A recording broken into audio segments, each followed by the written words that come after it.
이제 소리바다로 돌아섰었거든요. 네, 네. 소리바다로 이제 한 2년 동안 이제 그 그러니까 한 1년 동안 지금 이제 그 삼성 뮤직에다가 소리바다가 컨텐츠를 공급을 했었는데 삼성 뮤직 서비스를 이제 종료한다라는 얘기가 나오고 있습니다. 그래서 이 삼성 뮤직이 지금 앞으로 삼성에서 이제 새로운 지금 음악 서비스를 내놓겠다라는 얘기를 하고 있거든요. 아, 그래. 뭔가 다른 지금 거로? 그러니까 뭔가 이제 기존에 했던 걸로는 이제 그냥 그 서비스 개념이었더라면 애플이 뭔가 이제 비츠, 일렉트로닉스 인수 이후에 비츠 뮤직을 통한 새로운 컨텐츠 사업 이런 쪽에 이제 들어가게 되니까 삼성도 역시 맞대응 차원에서 이제 새로운 음원 사업에 대한 쪽을 실시하겠다라고 하는데 그동안에 삼성에서 얘기하는 것은 이제 지금 하는 이제 그 철학은 뭐냐면 그동안에 올리 삼성이었다. 삼성이 컨텐츠 올리 삼성. 올리? 예, 그러니까 컨텐츠를 제공하는 쪽은 오로지 삼성이어야 된다라는 쪽에서 이제는 위드 삼성에 대한 개념으로 나가겠다. 같이 하자. 예, 예. 그러니까 이런 거 놓고 보게 되면은 단순하게 이제 하나를 뭐 파트너로 지정을 해서 그쪽에서 독자적으로 공급하는 그런 모델이 아니라 여러 개의 이 컨텐츠 업체로부터 받아서 삼성이 함께 이 수익을 쉐어링해 나가는 그런 쪽으로 나가지 않겠느냐 이렇게 보여집니다. 네, 그래서 여튼 블루컴에 올라가고 있고요. 저희가 이 방송을 통해서는 한 번도 얘기 안 했었는데 저희가 2주 전인가요? 저희가 저기 어디요? 딱한영 팟캐스트에서 또 출연자 한 명이 얘기했던 건데 아직도 사실 뭐 하는 회사인지는 전 아직 감이 없는데 관심주만 넣어놨는데요. MK전자라고 있어요. 네네. 이게 또 고가가 가네요. 네. 좀 스터디를 좀 해보고 나중에 좀 설명드리겠고요. 여기 지금 저도 말하려고 했는데요. 벌써 여기 어떤 분이야? 여기 누구지? 흑토마님. 네. 어제 나오셨던 대세 전문가. 네. 송하균 전문가. 두산 엔진. 그러니까 두산 엔진. 네. 웃겨 죽겠어 이거요. 네네. 두산 엔진도 그러고요. 두산 인프라코어 같은 올라가는데 하여튼 두산 엔진이 이거 아주 웃긴 거야. 하여튼. 근데 잘난 거는 제 관심하면은 넣기 때문에 올라갔다고 볼 수도 있어. 네네. 웃자고 하는 얘기인데. 네. 하여튼 이유는 모르겠어요. 여하튼 예. 두산 엔진 올라가고 있고요. 저는 사실 오늘 파트너 이런 게 많이 반등할 줄 알았는데 이게 재미가 없어요. 이따 한번 이야기해 보겠지만, 그러니까 스마트폰 부품주가 단기 낙폭으로 또 둘째 가면 서럽잖아요. 네. 이게 별로 잘 안 올라가고 있습니다. KH바텍 멜파스는 강보합 이상한데요. 파트너는 지금 마이너스 보합 정도고요. 얘기 나왔던 대로 컴투스 그리고 아프리카 TV 이런 것들이 뭐 주가 좀 살아있다.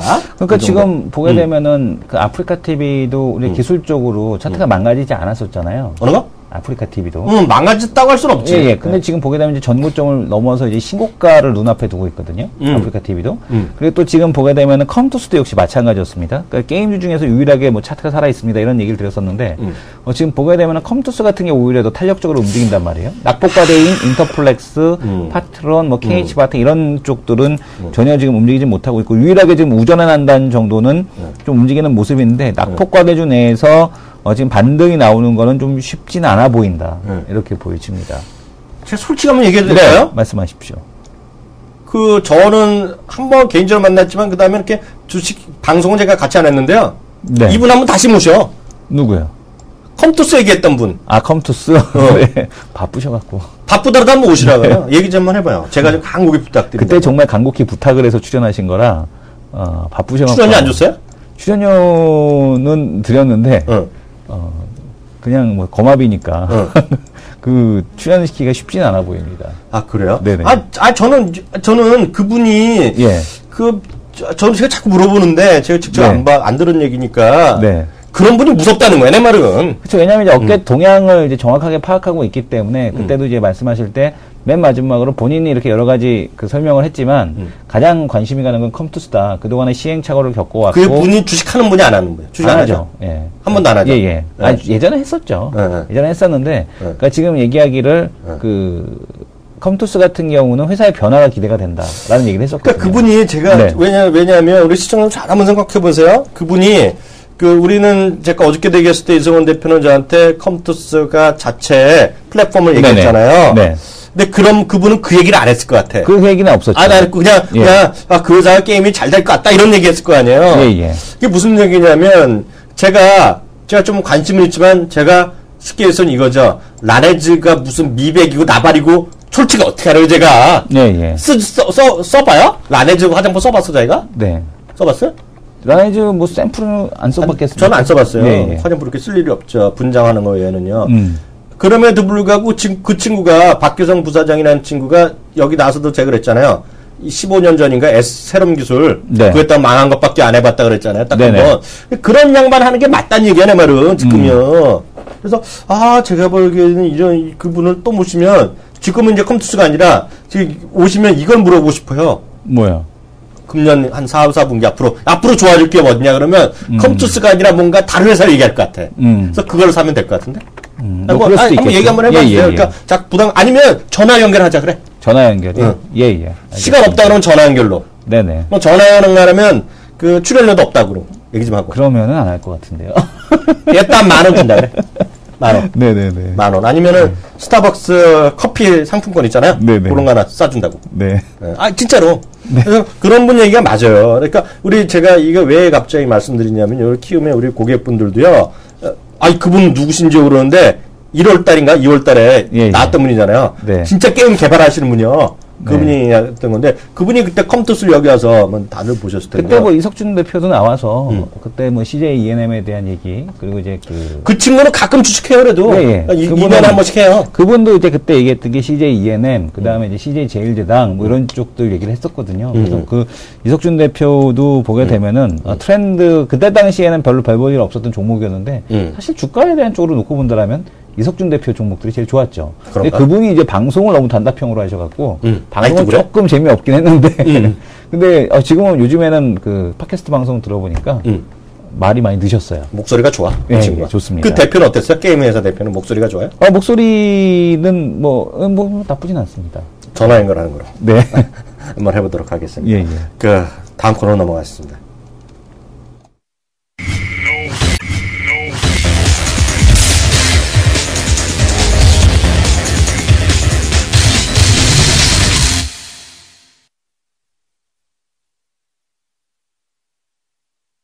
두 남자 레포트 바라보기 코너인데요. 두 종목 준비해. 두 기업 소개했는데요. 자, 미리 얘기하면 보나마나 제가 이 얘기를 하면 이승훈 대표는 옆에서 저는 그렇게 생각 안 할 겁니다. 라고 얘기할 것 같아. 왜요? IBK 투자증권인데요. 네. LG 디스플레이 얘기하겠습니다. 근데 LG 디스플레이 뭐 좋다고 할 수는 있겠지만 사유로 이 리전 있잖아요. 왜 좋다고 얘기하느냐 보면 상당히 비쌀 것 같은데요. 네. 미리 말씀드립니다. 제 의견이 아니니까요. 제 의견 아닙니다. 오해하지 마세요. 네. 이 의견이 틀렸다 생각하면 이승훈 대표가 이 사람 찾아가세요. 네. 너는 하나도 모르는 친구 아니냐. 너 틀렸다라고 얘기를 하세요. 이건데요. 딱 첫 번째부터 마음에 안 들 것 같아요. 애플의 전성기다. 그러면서요. 애플의 전성기는 이퀄. 딱 화면 보이세요? 화면 좀 잡아주세요. 네. 애플의 전성기는 LG 디스플레이 전성기다. 얘기 나왔어요. 딱 제시를 할 텐데요. 읽어보겠습니다. 첫 번째 줄, 두 번째 줄 바로 읽으면은요. 여기서부터 이승훈 대표 얼굴은 불그락 됩니다. 2014년 애플은 기존의 아이패드, 맥북에어 신제품 출시와 신제품군 아이워치를 양산하며 제2의 전성기를 누릴 전망이다. 라고 얘기하고 있어요. 근데 이분이 이제 전제 조건이 뛰었다고 보나만 할 것 같은데, 네네. 이거는 이제 전 세계적인 얘기를 하는 거죠. 네. 이성훈 대표 이제 우리나라에 얘기하는 것인데요. 어찌되었건 간에 아이폰 5랑 5S가 나온 다음에 미국이랑 일본에서, 유럽에서는 아이폰의 점유율이 올라갔다는 거. 이게 판매가 더 잘 됐다는 거. 그리고 미국 얘기입니다. 미국 얘기고, 일본 이제 그런 쪽에 사는 사람 얘기는 아이폰 6 나왔을 때 경우에, 이게 뭐 2개로 나오건 3개로 나온 간에 아이폰 5랑 5S 때보다 20에서 뭐 25%까지 더 팔릴 것을 얘기하고 있는데요. 뭐 아무도 모르는 얘기죠. 이건 뭐 뜬금없는 얘기인데. 하여튼 그런 얘기도 있다는 거예요. 그러다 보면 이 회사는요, LG 디스플레이는 애플에 바라보는, 그러니까 LG 디스플레이는 잘 아시다시피 LG 바라보기, 죄송합니다. 물론 LG 것도 있지만 기본적으로 애플 바라보기잖아요. 거기다가 이제 아이폰 5, 6에서 많이들 얘기하는 지금의 뭐 4.7인치인가 에다가 하나 더 대용 그 화면 커진 거 두 개의 그 베리어블이 커지는 것이 나온다는 것인데요.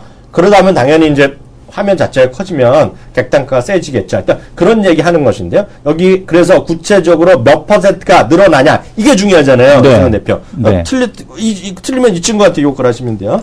그래서 이 회사는 애플의 신제품 출시 효과로 애플향 패널에 있어서 큰 폭의 실적 성장이 기대된다. 애플향 매출액 기준으로요. 아이폰향 매출은 아이폰 대응입니다. 매출은 전년비 90% 이상 증가하며 가장 눈에 띄는 성장이 기대된다. 얘기하고 있고요. 그래서 전체적으로 아이패드 향은 약간 부진할지 모르겠지만 그래서 결론적으로 LG 디스플레이 연간 아이폰 애플의 전체 제품은 25% 이상 증가할 전망이라는 것이 첫 번째 리즈닝이 되겠고요. 두 번째는 LCD 업황도 개선될 것이다 라는 얘기를 하는 것이 이 친구입니다. 이 친구들이요. 그래서 결론은 투자 의견 매수 36,000원 유지했다라는 것이 이들의 얘기고요. 요즘 보면 또 우리가 이제 얘기 계속 오늘도 기회 되면 하겠지만 G3 있잖아요. 네. G3가 상당히 좋을 것이다 얘기 나오고 있는데요. 그래서 여하튼 이런 것들이 어우러져서 LG 디스플레이를 매수 의견 목표 주가 유지하겠다는 얘기가 나왔습니다. 이러면서 오늘 아침부터 LG 디스플레이가 강했고요. LG 전자 그리고 LG 이노텍 이런 게 상대적으로 강한 흐름을 아침부터 뚜렷하게 보냈는데요. 지금 뭐 시세가 큰 어떤 힘을 갖고 있는 건 아니지만요. 그래서 LG 디스플레이는 이거다 보셔야 될 것 같고요. 그럼 제 의견 이성훈 대표가 각각 들어가면은요. LCD 업황 개선에 대해서는 저는 퀘스천 마크를 좀 갖고 있습니다. 이게 보면 작년 4분기 분명히 미국에서 테레비 판매가 3년 만에 연말 4분기 판매가 드러난 건 팩트입니다. 팩트. 그리고 금년 상반기까지 좋아질 것 같건 맞는데요. 월드컵 막상 끝나면 계속 되겠느냐에 대해서는 저는 약간의 좀 의구심을 좀 갖고 있습니다, 전혀. 그래서 제가 주위에 보면 결혼한 사람 제외하고는 테레비를 뭐 적극적으로 매번 바꾸거나 그런 사람 별로 못 봤고요. 예전에는 이제 그 모니터나 데스크탑 했는데 요즘은 모르겠어요. 노트북 그런 게 많이 써갖고 예전보다 오히려 모르겠어요. 좀 그래서 그 LCD 업황은 잘 모르겠는데요. 해외에서의 그 아이폰이나 아이패드 인기는 뭐 여전하겠고, 이 친구들이 뭐 좋아진다 그러고, 이 친구도 좋아진다 그러고, 미국 투자 전략가들도, 아이폰에 대한 뭐 프레퍼런스 선호도가 워낙 세기 때문에, 뭐 그런 건 뭐 충분히 이해를 하겠는데요. 저는 또 두 가지 오늘 이 친구가 얘기하는데, 하나는 저도 수긍하고, 하나는 약간 수긍이 안 한다. 주가 판단은 저는 잘 모르겠는데요. 36,000원 하면 지금 가격대에서 엄청난 매력이냐 하는 것에 대해서는 개인적으로는 아니라는 생각 갖고 있어갖고요. 뭔가 좀 지수 수준 정도 올라가지 않겠냐는 그런 정도 생각하고 있습니다. 어떻게 보세요? 저도 이제 같은 의견인데요. 뭐 일단 월드컵에 묻어가자는 의견이 아닌가라는 생각이 들고 있고, 아이폰에서 그 아이폰 판매가 좋은 건 북미죠. 그리고 이제 중국에서 아이폰의 점유율이 5위에 해당했다라는 거, 1분기 판매량이. 네네. 상당히 아이폰으로서는 실망스러운 성과가 아닌가라는 생각이 들고 있고요. 지금 삼성에서 올해 그 태블릿 PC 판매량에 대한 목표치를 올렸습니다. 네네. 그 아이패드가 물론 올해도 1위겠지만은 내년부터는 그 순위가 역전이 된다라는 거죠. 그래서 그 패드 시장에서 보게 되면은 오히려 삼성이 오히려 그 애플을 앞지를 돈 쪽이 있다라는 거겠고요. 다만 이제 맥북 에어 같은 경우는 뭐 모멘텀이 되겠다. 그러나 그 과거와는 달리 애플도 그 점유율에 대한 쪽 1위를 계속해서 수성해 나가기는 쉽지 않은 상황이 아닐까라는 생각을 합니다. 또 한 종목은 본인이 하신다 그랬잖아요. 근데 지금 뭐 전전 이코노미스트가 오셨으니까. 아니. 그래서 오늘 하고 가야죠. 이 친구가 숨을 헛떡거려. 짧게 하고 가야죠. 그럴까요? 오셨으니까, 그분이 오셨으니까. 왜냐면은 저분이 어둠의 포스가 좀 있으신 것 같더라고요. 저분이 그래도 잠깐 빠진다 그러면은 종목들이 빠져갖고 무서워서. 제가 지금 말씀드릴 건 이제 테스입니다. 테스요? 예, 테스인데.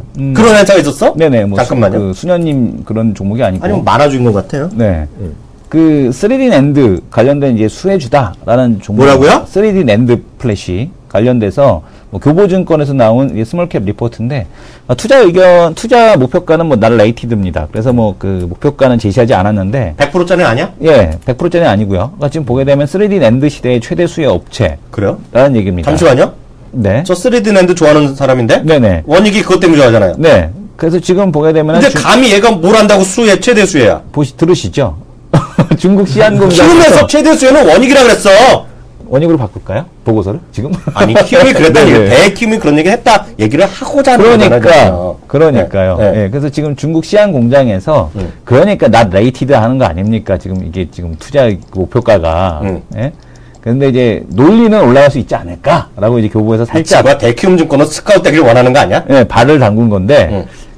보게 되면은 시안공에서 V낸드 양산을 하는데, V낸드에서 보게 되면은, 이 건식 식각 공정에 대한 난이도가 대폭 증가한답니다. 그러니까, 그 식각이라는 건 깎아내는 거죠. 애칭 작업하는 거니까. 이 식각 공정에서 난이도가 대폭 증가하는데, 지금 보게 되면 이 LCL, 아몰포스 카본 레이어입니다. 근데 이게 지금 한국말을 해봐, 한국말. 뭔 소리야.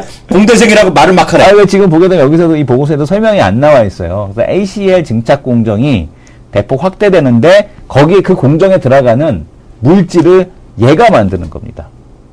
그래서 그 낸드 플래시에 대한 보게 되면은 V낸드로 갈수록 테스에서 만드는 물질에 대한 수요가 늘어난다라고 보시면 돼요. 그래서 얘가 수혜가 될 거다라는 얘기를 지금 이 보고서에서 하고 있고요. 올해 지금 보게 되면은 뭐 영업이익이 117억 원 정도 예상을 하고 있고 내후년에 지금 내후년 쪽까지는 아직 안 나왔네요. 한 117억 뭐 영업이익에 대한 쪽이 190억까지도 지금 예상을 하고 있는데 190억까지 예상을 하고 있는데 지금 시가총액을 보게 되면 1,100억이야. 1,100억. 예, 1,100억이니까 뭐 자본금 48억. 순이익 170억이니까 올해 전망치가요. 그러면은 충분히 가능성이 있지 않나. 키움증권이 순매수 1등인데 지금 매수 1등. 오늘. 그러면 안 되는데. 도이치증권도 도이치증권에서 6,400주나 사고 있어 이거. 네네. 근데 거래량이 그렇게 많지는 않습니다. 근데 이제 지금 시가총액 1,100억에 지금 뭐 순이익 170억 정도를 예상하고 있고 이후에 실적 개선 내년도까지 이어지는 걸 생각해 본다라면 브릿지증권이라는 데가 있어요? 네, 있습니다. 아직도. 네. 그 나쁘지는 않다. 네. 뭐 지금 주가 수준에서는 뭐 그렇게 비싼 수준은 아니다라고 보여집니다. 마음에 안 들어. 마음에 안 드십니까? 아니 감히 최대 수혜라고 그러잖아. 최대 수혜는 우리 키움의 형님들이 네. 키움의 큰형들이 원익이라고 분명히 얘기했는데 감히 최대 수혜가 어느 정도 있다라고 하면 내가 마음에 드는데 네. 관심하면에 꼽지를 못하네 이 정도 같아. 원익이가 아직 11,000원 근처네요. 1,700원. 그래도 네. 원익은 키움의 대형들이 얘기했잖아요. 네네네. 최대 수혜라고. 네. 여기까지 하겠고요. 그래서 날 나이트니까 목표 주가는 없는 거죠? 네, 목표 주가는 지금 선정돼 있지 않습니다. 근데 간혹 그런 주식이 블루콤 같이 또 대로 올라가는 거 아니야? 블루콤은 어쨌든 간에 뭐 삼성 여자가 있었던 아다리가 좀 맞아 떨어졌죠. 이래저래. 아다리? 비치뮤직 이것도 사고 애플에서. 이거? 예. 이어폰도 잘 팔리고 이래저래 아다리가 맞아 떨어졌죠. 사물 인터넷도 등이 없고. 제 동창 여자가 있는데요. 네. 동창 여자가 이제 가정주부고 뭐 딴 거 하는 친구인데 이 친구가 이걸 블루투스를 끼고 있더라고요. 블루투스 이어폰을. 밥 먹을 때도 이거를 하고 있어요. 어허. 그게 보니까 LG 거야. 네네. 근데 핸드폰은 갤럭시를 쓰는데 LG 거더라고요. 네. 예. 우리 키움증권에 PD 있거든요. 네. PD 내가 또 집에 탐방했었잖아요. 며칠 네네. 전에요. 그 친구도 집에서 블루투스 이거 들으면 깜짝 놀랄 거야. 자기 얘기하니까. 네. 블루투스 헤드폰은 있는데요. 네. 그 친구도 LG 거야. 근데 내가 그게 블루콤 건지는 내가 모르겠어. 근데 레포트에 의하면 LG에 납품하는 게 블루콤이라고 했잖아요. 네. 그걸 것 같긴 한데 내가 어디 건지는 모르겠어요. 여하튼요. 거기까지 하겠고요. 좀 더 체크해 보도록 하겠고요. 다음 코너로 넘어가죠.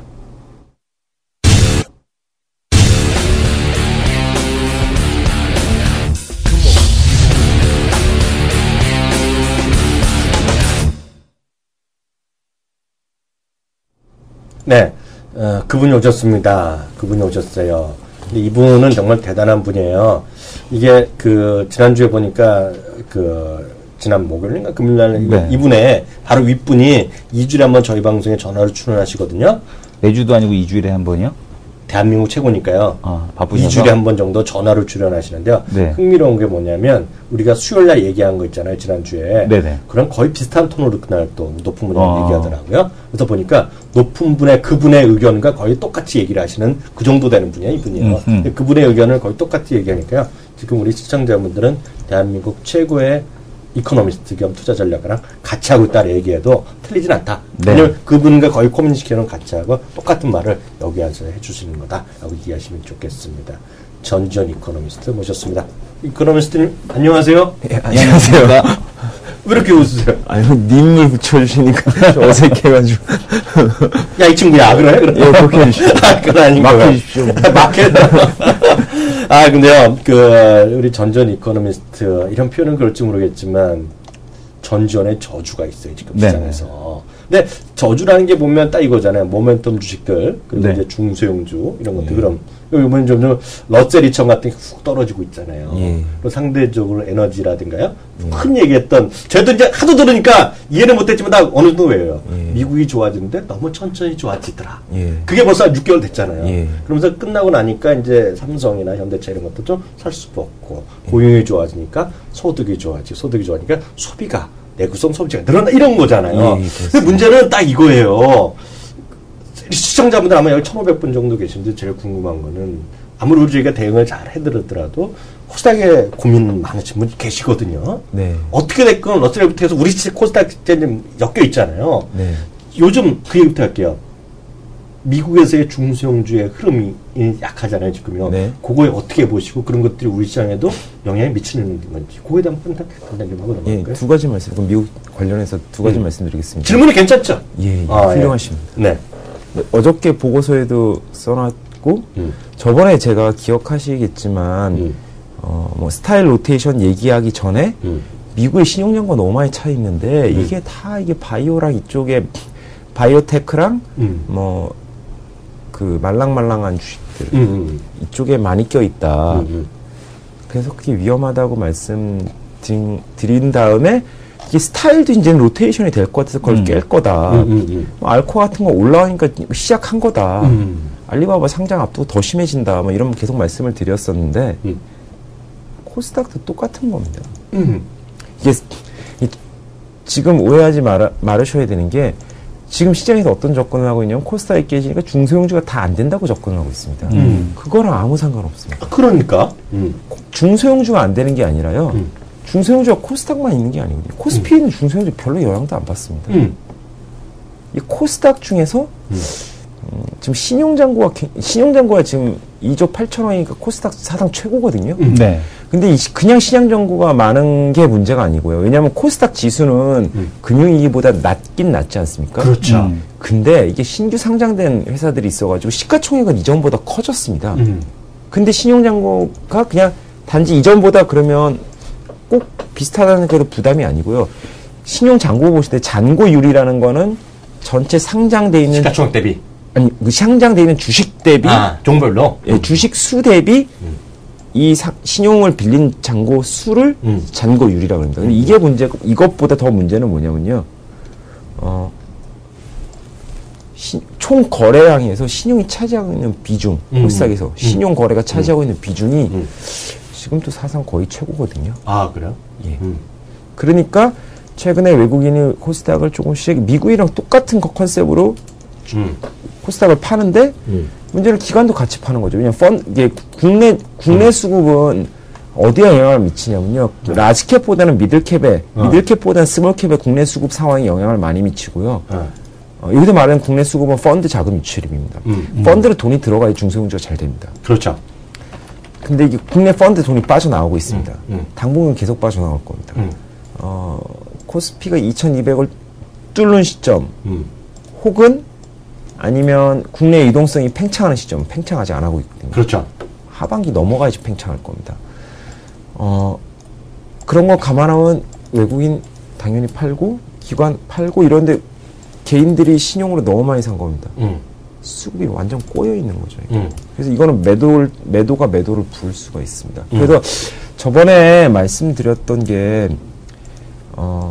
대형주 중에서는 IT 자동차가 좋을 것 같고, 그러니까 미국에서 고퍼가 깨지니까 미국에서 실제로 알코아나 화학이나 정유를 사고 있거든요. 그렇죠. 근데 또 요새 고생한 그때 계속 말씀드린 게 소재 산업재 사면 안 되신다고. 미국이 좋아지는 거랑 우리 소재 산업재랑은 아무런 상관이 없다고. 그러니까 저도 얘기를요. 제가 잘 모르지만 제가 전달은 하잖아요. 한국 말이니까. 저희 방송에서도 맨날 그 말을 써먹어요. 그러니까 사람들이 제가 되게 똑똑한 줄 안다니까요. 전 그냥 흘려서 들었을 얘기만 했을 뿐인데. 이게 뭐 다시 말씀드리지만 미국의 정유화학 뭐 이런 캐퍼들은 만약 수요가 80에서 120 움직이면 이게 100 정도에 있어가지고 미국 경기 안 좋아지면 나빠지고 미국 경기 좋아지면 좋아지죠. 근데 우리나라는 예를 들면 우리나라 자체 수요 캐퍼가 50인데 캐퍼가 다 200인 겁니다. 우리나라 정유화학이랑 소재 이런 거 산업재가 잘 되려면 중국이 좋아져야 되는데 계속 말씀드렸지만 중국 좀 이따 좋아진다. 3분기에 좋아진다. 미국 좋아지는 거랑 우리나라 소재 산업재는 아무 상관없는. 그래서 이게 사실 기관들도 요새 소재 산업재 하다가 고생하는 기관들이 엄청 많아요. 그러니까 그 친구들은 왜 전전 이코노미스트랑 우리 마영님 얘기를 안 듣는 거야, 이 친구들이. 왜 안 들어, 걔네들은 도대체.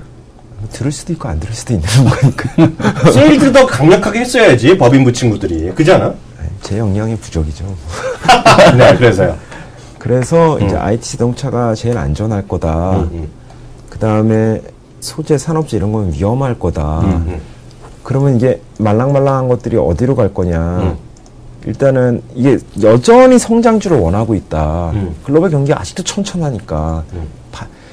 미국 같은 데는 뭐 C컬러 갈 수 있죠. 우린 못 간다. 그럼 글로벌리 지금 성장하는 데가 어디냐. 아프리카 이런 데 굉장히 좋거든요. 나이지리아 좋고요. 남아공도 좋고요. 이게 좋아지는 게 그 옛날에 제가 3년 정도 전에 앞으로 한 2년 정도 동남아시아 굉장히 좋을 것 같다고 그렇게 전망해서 보고서 쓴 적이 있었는데 굉장히 비슷합니다. 지금 아프리카 좋아지는 건 시사점은 뭐냐면요. 하나는 중국의 생산 공장들이 아프리카로 뭐 이제 동남아로 내려온 곳도 있는데요. 하나 이게 아프리카도 가는 게 하나 있거든요. 원재료, 광물 조달 이런 거 니즈도 있어가지고요. 또 하나는 중국 소비가 강해지다 보니까 아프리카에서 이런 그 기호품들을 지금 수입하는 게 강해졌습니다. 소비와 생산이 같이 물려 있는 겁니다. 동남아가 됐던 거랑 굉장히 비슷한 겁니다. 근데 그 여기서 그럼 시사점을 얻어야 될 건 뭐냐면요. 첫 번째는 중국 소비가 확산되고 있다. 이걸 하나 얻을 수가 있고요. 하나는 생산 기지가 자꾸 다원화되고 있어가지고 이 두 개가 맞는. 지금 그러니까 뭐 종목을 말씀드리기 좀 그렇지만 섬유주도 이게 괜히 강한 게 아니거든요. 이게 밸류에서 성장하는 그런 그림들이라고 보시면 될 것 같고요. 기본적으로는 계속 말씀드렸지만 모든 건 다 세상이 천천히 좋아진다 그러면 밸류에이션에 가장 중요시 봐야 될 거는 일단 저 PBR부터. 그냥 모든 게 지금 올라가는 주식들은 다 저 PBR에서 자동차 부품 중 여러 번 말씀드렸으니까 중국에서 그로스가 나오니까 그럼 저 PBR이 올라갈 거다.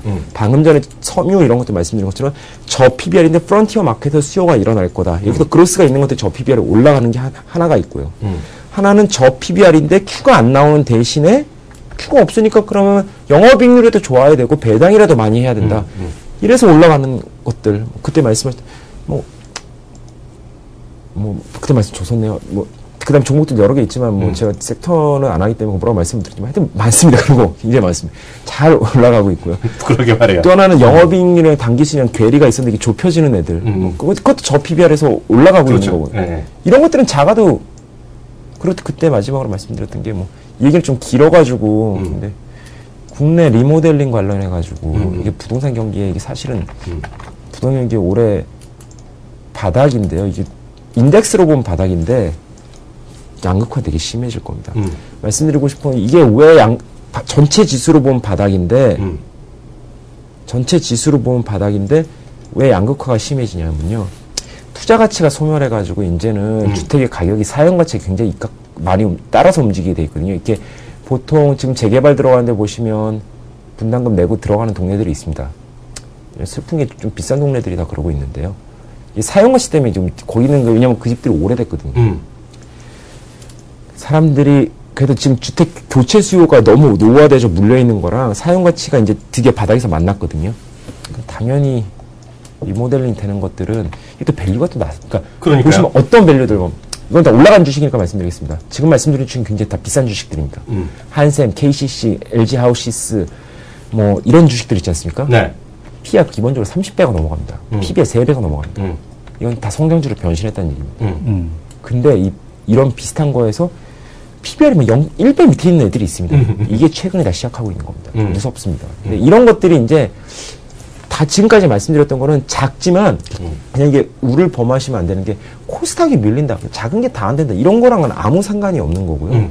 신용이 많은 샀고 거대한 꿈을 IT 쪽에 좀 그래도 많이 부러지고 있죠. 지금. 그렇죠. 이게 저 PBR 베이스 중에서 Q에 대한 성장이 있던가 아니면 배당에 대한 기대감이 있던가 이게 맞물리기 시작하면 사실은 이게 시장이 사실은 작은 거를 패는 게 아니고요. 네. 비싼 거를 패는 겁니다, 지금. 네네. 저 PBR 베이스로 종목을 고르시면 그 기호에 맞게 나는 이제 앞으로 이 품목이 수요가 많이 일어날 것 같아. 이렇게 베팅을 하셔도 괜찮을 것 같고요. 나는 이 수요가 중국에서 나올 것 같아. 아니면 동남아에서 나올 것 같아. 아니면 아프리카에서 나올 것 같아. 이렇게 생각하시던가. 아니면 저 PBR 중에서 배당이 괜찮은데 내가 이거 가지고 싶은데 너무 싼 거 아닌가? 이런 주식 가져도 괜찮으시고요. 대형주 중에서는 이게 대형주 중에 제일 싼 게 뭘까? 미국 좋아지면 결국 어디가 좋아지겠나? 그런 거 생각하셔서 이제 베팅하셔도 좋은 것 같고요. 베팅하지 말아셔야 될 곳은 좀 기다리셔야 될 곳은 중국이 빨리 좋아지지 않을까? 이건 좀 더 기다려 주셔야 되는 것 같고요. 플랜트가 갑자기 중동에도 확 나오지 않을까? 그것도 이건 더 한참 기다려 주셔야 될 것 같고요. 국내 내수가 빨리 돌지 않을까? 이것도 좀 많이 기다려 주셔야 될 것 같고요. 좀 말랑말랑하게 빨리 또 인터넷이 갑자기 게임이 갑자기 확 이것도 좀 기다려 주셔야 될 것 같고요. 그러면 구체적으로 여쭤볼게요. 아까 PBR 낮은 거 얘기했잖아요. 대충 저희 또 무식하니까 단순하게 여쭤보겠습니다. PBR은 어느 정도 이하되면 괜찮을까요?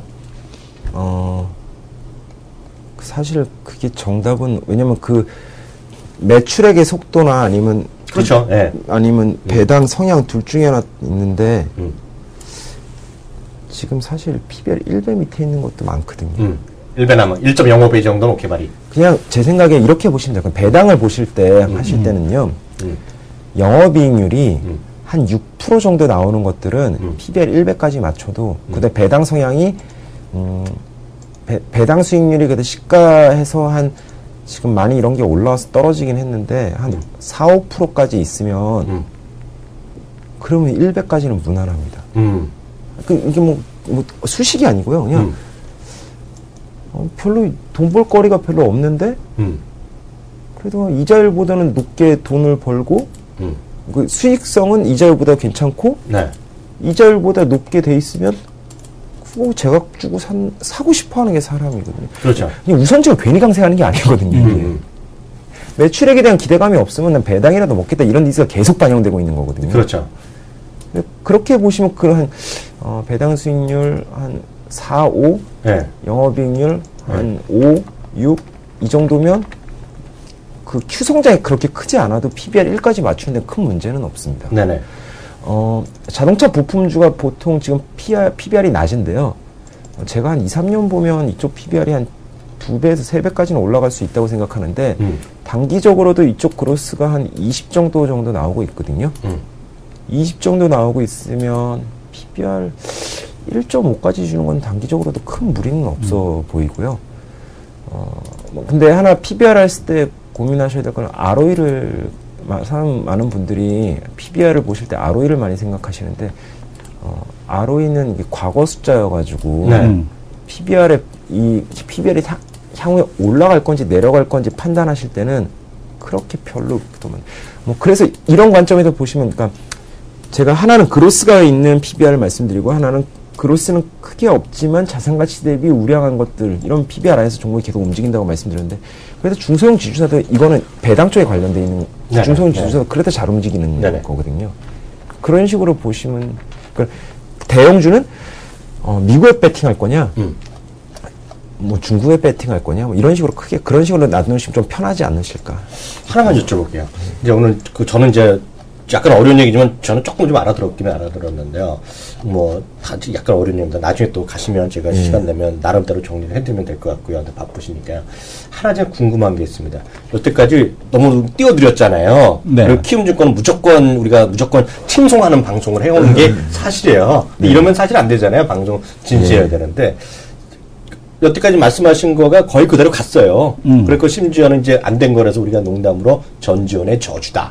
키움의 저주라는 얘기까지 했는데 딱 하나 전지현 이코노미스가 괜찮다고 좋았던 거고 애널리스트 좋았는데 지금 안 좋은 게 제약주가 안 좋거든요.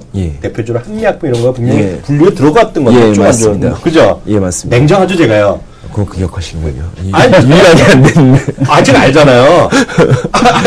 그런 게 아니, 딴 게, 그게 뭐, 제가 섹터 애널리스트가 아니니까 그걸 여쭤보는 게 아니라, 제약업종도 보면 지금 그 비율대로 그 계산을 제가 얼핏 보면은요, 다 좋고 다 좋은데 PBR이 좀 2.4배 정도 나와요. 그리고 한미약품이 배당이 약한 건 아닐 거예요. 배당 대신 이제 무상을 매년 한 2% 매년 때렸잖아요. 배당은 꽤 높다고 좀 보는데요. 제약주나 그런 것들 중국에 대한 수요를 분명히 괜찮은데 그거 어떻게 보세요? 일단은 두 가지가 맞물려 있는데요. 첫 번째는 아까 말씀드렸던 비싼 주식을 약간 파는 글로벌 움직임이 있는데 아까 말씀드렸다시피 다른 것들 이머징에서 중국에서 이런 것들은 이제 이게 피부로 이제 오기 시작하는 실적으로 자동차 부품중에 느껴지기 시작하거든요. 1사분기 실적. 근데 이게 리베이트를 맞은 다음에 빨리 시장이 아직 복구가 안 되고 있어가지고 약간 이쪽에도 근데 이게 중국이나 프론티어나 이런 쪽에도 그로스가 확 오면 이쪽 고포 스타일에 바로 도매금이 안 넘어가는데 이게 약간 딜레이 되다 보니까 빨리 이게 저가 매수가 안 되기 시작하는 게 약간 간극이 약간 좀 벌어진 것 같습니다. 그러니까 이쪽에서 중국 쪽에서 사실 작년에 이 한미약품이 재작년에까지 잘 가다가 작년에 무너졌던 게 중국 정부가 리베이트 조사를 들어갔고 특히 외자계를 많이 손봤습니다. 뭐 외자계 중에서도 한미는 그래도 굉장히 선방한 편이었는데요. 시장 자체가 그때 리베이트로 망가지니까 프리미엄을 좀 많이 뺐었거든요. 아, 네. 그래서 저는 이 정도 프리미엄이면 나쁘지 않을 거라고 생각했는데 밸류에이션이 떨어진 게 아니라 밸류에이션은 그렇게 문제가 안 됐는데 미국에서 이렇게 되다 보니까 실적이 안 나오다 보니까 실적 따라서 조금씩 1사분기 실적이 좀 안 좋게 나왔죠. 실적이 나오는 시점을 조금 기다려야 되는. 그래서 그 애널리스트는 아직 특별한 얘기가 없는 거죠. 예, 특별한 말씀은 없고요. 일단은 중국 쪽에서 뭔가 또 가시적인 숫자들을 이렇게 보여줘야 될 것 같습니다. 근데 실제로 이게 중국 쪽이 다 안 된다고 생각하는 게 아니고요. 네. 그때도 뭐 한번 커머니티 갖고 말씀드렸지만 농산물 굉장히 좋을 거다. 농산물은 대세상으로 살아있다. 근데 농산물에서 굉장히 좋지 않습니까? 설탕도 그래서 투자 유명한 거고 여기 관련된 주식들도 국내에서 움직이고 있거든요. 결국은 그러니까 이게 안 되는 게 아니고요. 이게 실적이 약간 가시성이 딜레이드가 좀 뒤에 나타나는 그런 단계인 것 같습니다. 아, 깜짝 놀랐을 거예요. 제가 워낙 날카롭게 질문하니까. 예. 그러면은 우리가 이제 그 우리 시청자분들이 이 종목을 만약에 탐색을 할 때 그 영업이익률 6% 이상, 그 다음에 PBR 1배 이하 이렇게 조건을 일단 배당으로. 근데 그게 이제 그때 보고서에서 말씀드린 그런 종목들이 많이 올라가지고 이제 그 기준에 이제 있는 것들이 별로 이제 많이 희소해졌습니다. 근데 그래도 이게 간단하게 그런 스타일이 어디까지 될 거냐. 국내 이자율이 안 뜨면 계속.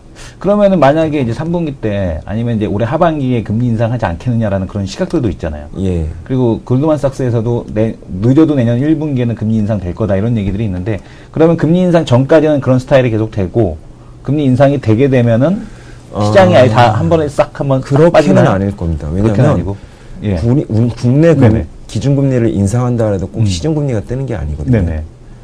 저희들 생각으로는 국내 기준금리가 인상되더라도 시중금리 잘 안 뜰 겁니다. 잘 안 뜰 거다. 이런 스타일의 끝은 페드가 내년 초에 금리를 올려주면 그때부터 시작되지. 왜냐면요, 이게 페드가 금리를 안 올리고 우리가 금리를 올리지 않습니까? 네. 그 얘기는 상대적으로 미국 대비 여기 경기 모멘텀이 조금씩 살아나고 있다는 얘기거든요. 근데 미국 먹을 걸 거의 다 먹어놨습니다, 지금. 네. 국내 주식이랑 채권을 동반순매수하는 그 힘이 있어가지고요. 이게 금리가 쉽게 안 뜰 겁니다. 미국 애들이 페드가 2015년 한 1, 4분기에서 2, 4분기 사이에 금리 올릴 것 같은데요. 그 정도 되면 그런 배당 스타일에 대한 수요, 우선주에 대해서는 좀 비중을 그때부터는 본격적으로 축소해야 되잖아요. 그 전까지는 아직 그러니까 Q가 많이 잘 돌아갈 거라고 생각하기 전까지는요. 그러니까 간단하게 보시면 삼성전자 본주랑 삼성전자 우선주가 있는데 삼성전자 우선주가 계속 비트한다. 그러면 아까 말씀드린 그런 스타일은 계속 가는 겁니다. 삼성전자 우선주와 삼성전자 본주가 이제 상대방도 이제 본주가 올라오고 Q에 대한 성장감이 있고 기준을 그걸로 잡으면 그렇게 주식 하실 때는 그렇게 하시면 도움 많이 되죠. 아, 오늘 좀 얘기했고 오늘 배운 대로요. 나름대로 우리 또 공대생 이성훈 대표가 검색을 해서 종목을 내일 또 선별해서 다음 주에 또 방금 검색했는데 종목이 너무 많아가지고 지금 질문을 드린 겁니다. 제가 가신 다음에 우리 뒷담화 한번. 왜냐면 저는 아까 얘기 들었더니 제가 찍은 거 몇 개 찾아봤거든요. 근데 거기에 기준이 안 맞아. 아니 약간 모자란 거야. 그럼 마지막으로 가기 전에 하나. 그러면 대표적으로 은행주가 그런 스타일이지 않습니까? 영업이익률은 어느 정도 많이 나오진 않는데 5% 이상은 나오고 대신에 PBR은 뭐 1배 이하 0.8배 있잖아요. 그럼 은행주도 된다라고 봐야 되나요? 아니, 지금 정도면 은행주 PBR은 적당한 것 같아요. 그냥 적당하다. 은행주 PBR이 더 올라가려면 기존 대출에 대한 불확실성이 떨어진다면 약간 대출이 나올 신호가 보여야지. 그러니까 그때도 한번 말씀드렸지만 금융위기 때 은행은 방바닥에서는 PBR 0.3. 그래서 중앙은행들이 글로벌이 돈 쓰면 한 0.5까지 올라가고 기존 그 대출에 부동산이 바닥 약간 잡아주면 한 0.78까지 올라가고 그 다음에 대출 나가면 1 이상으로 복구 가능합니다. 네, 오늘 수고하셨고요. 오늘 그래서 아마 한미약품에는 궁금한 좀 많으실 거거든요. 키움의 뭐 베스트 애널리스트가 한미약품 여러 번 얘기했고 그렇기 때문에 한미약품에 대한 의견 조금 실적이 조금 좀 느려지고 있다. 회복되는 시점에서 한번 보나마나 레포트 강한 매수 의견 나올 테니까 그때 한번 적극적으로 한번 계산 매매해 보시는 것이고 지금까지는 아직은 아니라는 거 물론 간접적으로 들었지만 그렇게 참고하시면 될 것 같습니다. 오늘 수고 많이 하시고요. 다음 주도 뵙겠습니다. 감사합니다.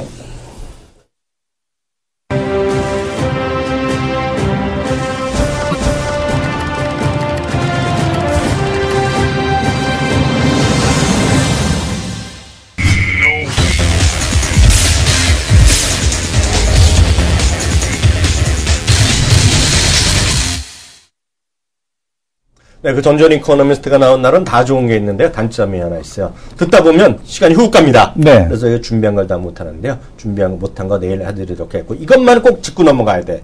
네. 코스닥 있잖아요. 오늘 또 좀 살긴 사는데 네네. 코스닥에 우리 신용 얘기 많이 했는데 신용은 또 아무것도 아니라면서요. 예탁금 담보대출 그런 거 있잖아요. 예. 그 얘기 좀 봐주세요. 그럼 전전 이코노미스트가 앞에서 언급을 한 대로 지금 이게 중소형 문제가 아니라 코스닥이다. 예, 예. 코스닥 이제 신용 잔고를 보시면 될 것 같은데요. 코스닥의 신용 잔고 화면을 잠깐 잡아주시죠.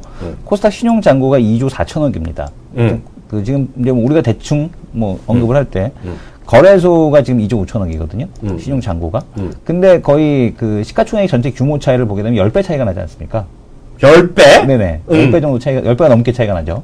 근데 지금 보게 되면은 그 신용 잔고는 거의 비슷하다는 얘기예요. 그러면은 이게 상당히 이제 문제가, 이쪽이 레버리지를 많이 일으켰구나, 코스닥이. 레버리지가 10배 이상 낸 거네. 10배라는 얘기네, 그럼 쉽게 얘기해서, 그죠? 예, 예. 네. 알 수가 있겠고. 근데 이거는 사실은 이 신용을 써보신 분들은 아시겠지만, 큰 문제는 아니에요.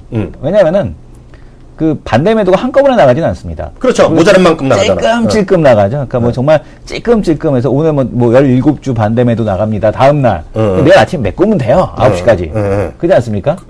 메꾸면 되지 않습니까? 어떻게든지 뭐 반대 매도 그 통보 오면. 그렇다고 보고. 예, 하면 되는데 문제는 뭐냐면 이 예탁담보입니다. 그러니까 두 개 합쳐봤자 4조 9천억인데 이 예탁담보가 지금 8조 5천억의 예탁담보 물량이 지금 있습니다. 뭐라고요? 예탁담보 물량. 얼마라고요? 8조 5천억. 8조 5천억. 지금 그것도 8조 9천억에서 4천억 정도가 지금 나온 거예요. 아니, 근데 왼쪽 축? 이 초록색 선. 네, 오른쪽 축. 축이 다르니까. 네, 축은 다르니까. 그래갖고 왜 그런 거 있어? 네, 축이 잠깐만요. 그럼 8.5조는 뭐예요? 제가 론 이런 물량들이죠. 코스피 코스 합친 거잖아. 네네, 맞습니다. 그 중에서도 절반 가까이가 코스닥일 거 아니에요? 이게 통계를 보면. 절반을 넘을 가능성이 높죠. 네? 아니, 뭐 절반 정도가 될 수도 있고. 아니, 합리적으로 봤더니 같은 비율로 보면 거의 한 4조 정도, 최소한 네네. 4조 정도가 거기라 그러면 코스닥이 4조를 아까 2조 4천 하면 6.4조 정도가 예. 레버리지 물량이라는 거야? 그러니까 지금 그 얘기야? 레버리지가 엄청나게 크다는 얘기고 이렇게 되면은 시장에서 이제 문제는 뭐냐면 예탁담보의 문제는 다른 건 문제가 아니라 이 예탁담보 그러니까 스탁론이나 이런 물량들은 장중에 반대 매도가 나갑니다. 뭐라고요? 가격 담보 라인을 설정을 해놓고 그 가격을 이탈하게 되면은 반대 매도가 동시에 나옵니다. 그래서 우리가 장중에 투매, 장중 투매 이런 얘기를 하지 않습니까? 그런 게 어딨어, 그런 법이? 불법 아니야? 불법은 아니죠. 왜냐면 이제 그거는 대신에 신용은 이자가 8%에서 12%대 사이고, 신용 이자가. 예탁담보는 대신에 이자가 좀 쌉니다. 6%대에서 8%대 사이. 그리고 그 대신에 이제 레버리지를 5배까지 일으킬 수 있게 해줬죠. 대부분이. 그래서 이제 지금 보게 되면 예탁담보 같은 경우는 장중에 이제 반대 매도 가격만 터치를 해도 반대 매도가 나와버리기 때문에. 그게 법으로 규정되어 있는 거야? 아니면? 원래 이제 그 담보대출 받을 때 그렇게 서약을 합니다. 왜 이렇게 해놨대? 그렇게 해야지. 왜냐면 회수를 해야 되니까. 자기네들은 레버리지를 더 많이 일으키는 거니까요. 왜냐면 이제 대신에 이자율이 낮은 대신에 돈을 더 많이 빌려줘서 그걸 이제 커버하는 거죠. 그래서 이제 대신에 그 담보에 대한 쪽은 이제 철저하게 자기네들은 지켜야 된다라는 거죠. 그래서 이제 회수하기 위해서? 네, 회수하기 위해서. 그래서 지금 보게 되면은 장중 투매가 나오는 이유가 뭐냐면 장중에 이제 이 가격들을 살짝 이탈하게 되면은 동시다발적으로 내려갔다가 이제 보통 11시, 10시, 1시에 이제 투매가 나왔다가 종가 되면 쫙 이렇게 말아 올라가는. 언제부터 그런 게 있었어요? 매년 됐습니다. 그래서 이 문제가 지금 보게 되면 나만 몰랐나? 네, 예탁담보에 대한 쪽이 시장에 대한 변동성을 여기 계신 분이 1,423분이잖아요. 네네. 여기 다 아시고 나만 모르는 거예요, 그러면? 네. 그 예탁담보 물량에 대한 쪽이 변동성을 좀 일으킬 수 있다. 이렇게 보셔야 될 것 같고. 변동성 정도가 아니라 이거 불법인데. 론 업체 문의를 한번 해봤어요. 론 업체 문의라는 게 아니고 어저께 이제 좀 그 방송되기 때문에 사람을 만나야 돼서 만났더니 어제 그제 그렇게 그 스탁론 문의가 많았다. 이런 얘기를 하시더라고요. 그래서 아직까지 개인들이 반대 매도를 걱정할 정도가 아니라 더 끌어다가 지금 그 주식을 살려는 그런 움직임들이 상당히 좀 많이 나타나고 있다라는 게 좀 우려스럽다. 그러니까 그래서 지금 전현 이코노미스트가 얘기한 대로 수급이 좀 꼬여서 이런 수급이 한번 꼬이게 되면 아무리 종목이 좋아도 못 올라가거든요. 그래서 그런 시간에 대한 쪽이 걸리는 종목들이 좀 있을 것 같다라는 게 좀 우려스럽습니다. 저는 거의 뭐 처음 들었는 얘기인데요. 네. 이거 불법인데. 아니 그러면 너무 억울하잖아요. 잠깐 터치하고 내려올 수도 있고. 네. 어떠하세요, 네? 그러니까 계약서에 써 있다고? 네네. 그건 원래부터 이제 그렇게 계약을 한 거죠. 그래서 이게 그 가장 큰 문제는 이런 것들이 이제 시장에 대한 변동성을 확대시킨다라는 게 문제가 있는 거죠. 그럼 제가 저를 국회로 보내주세요. 네. 할 게 많네. 이것도 금지시키겠군요. 네. 그거는 그만큼만 떨어지게 해야죠. 왜 그걸 전부 다 팔게? 네네. 왜냐면, 그게 이제, 신용은 조금씩 팔리는데, 대신에 그 단가가 낮습니다. 그러니까, 한 번에 터치되는 거를 가격을 정해놔요. 팔 때는 시장가로 팔 거 아니야, 또. 예, 그러니까 그게 뭐냐면 한 번에 터치가 되기 때문에 신용은 조금 반대매도가 나가게 되면 조금씩 이제 반대매도가 나가는데 네. 예탁담보는 한 번에 깡통이 나요. 네. 아예 돈이 없어져요. 네. 반대매도가 실행이 되면 네. 그 문제가 있는 거죠. 하여튼 저는 이해가 잘 안 되거든요. 그렇게 만약 네. 규정이 있다 그러면 뭐 이유가 있겠죠. 네네. 그 대부업체나 자축은행이 손해 안 보기 위해서 해놨을 텐데요. 네. 아무리 그래도 그거는 심한 것 같네요. 하여튼 그거는 나중에 기회 있으면 청와대 게시판에 한번 써보는 걸로. 네. 자기가 써요? 아니 저는 자기는 걸고. 제가 괜히 했다고 혼나면 어떡해? 네네. 불려가면 어떡해? 네. 불법이라고 그런 거 쓰는 거. 근데 제가 얘기 듣기에는요, 약간 어이가 없는 걸 얘기 들었는데 만약 정말 그렇다 그러면 이 주가가 상당히 왜곡돼 있다라는 생각 갖고 있어요. 왜곡될 것 같아서 그래 주식 시장 자체가요. 네. 그래서 합리적으로 시장에 그런 게 매물이 나가더라도 시장에 영향을 안 미쳐야 되는데 갑자기 그 물량이 다 한 번에 나간다 그러면 그건 아닌 것 같다. 그래서 이제 평균적으로 한 5% 이상 되는 것들을 신용 잔고가 5% 이상 되는 종목들 같은 경우는 이제 변동성이 좀 나올 수 있다. 그러니까 뭐 위로 올라가고 있으면야 뭐 8%든 10%든 뭐 상관이 없겠죠. 근데 이제 주가가 올라가지 못하고 흘러내리는 와중에 그러니까 올라갈 때면 상관이 안 되죠, 주식이란 게. 신용 잔고가 이제 있는 종목들은 그런 변동성이 확대될 수 있다. 특히 롱숏 펀드의 활개, 특히 또 1S 물량까지 가세 뭐 이런 종목이라면은 그게 뭐 답이 안 나오는 거겠죠. 예, 마지막 코너 바로 넘어가도록 하겠습니다.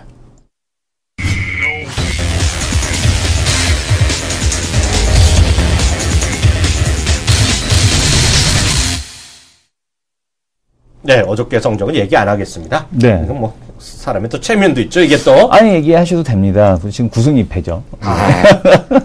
게임은 끝났어요. 네네. 이거 올해 이번 달에 다 줘도 제가 날짜가 별로 오늘부터 시작해서 다 지면 제가 이깁니다. 그래요? 네네. 오늘부터 하세요. 그러면 뭐 하시겠어요? 지금 보게 되면은 또 이제 흘러내리고 있는데 얄팍한 얼굴을 보면서 뭘 할까? 얄팍한 얼굴을 보면서 네. 오늘 같은 경우는 뭐 역시 한번 업으로 바꿔볼까요? 업이요? 네, 업으로 바꿔보겠습니다. 게임의 흥미를 네네. 위해서요? 네. 저도 업 갑니다. 포인트 네. 잡으세요. 포인트요? 네. 뭐 2010포인트 기준으로 해서 네. 저는 그 언더. 2010의 언더? 네네. 야, 그건 심하다. 그러면 저 그냥 과감히 가겠습니다. 네. 2007에요. 2007에 저 언더 가겠습니다. 2007이요? 지금 2007포인트인데요? 그러니까요. 저는 언더로 보겠다고요. 언더로. 네, 다 이기라고요. 네. 이기라고. 네네. 게임의 재미를 위해서. 네. 저는 그렇지 그럼 않아도. 로우로 보시겠다는 네, 거예요? 저는 솔직히 로우 하려고 그랬어요. 음. 많이 올랐어요. 많이, 좀 지쳤어요, 지금요.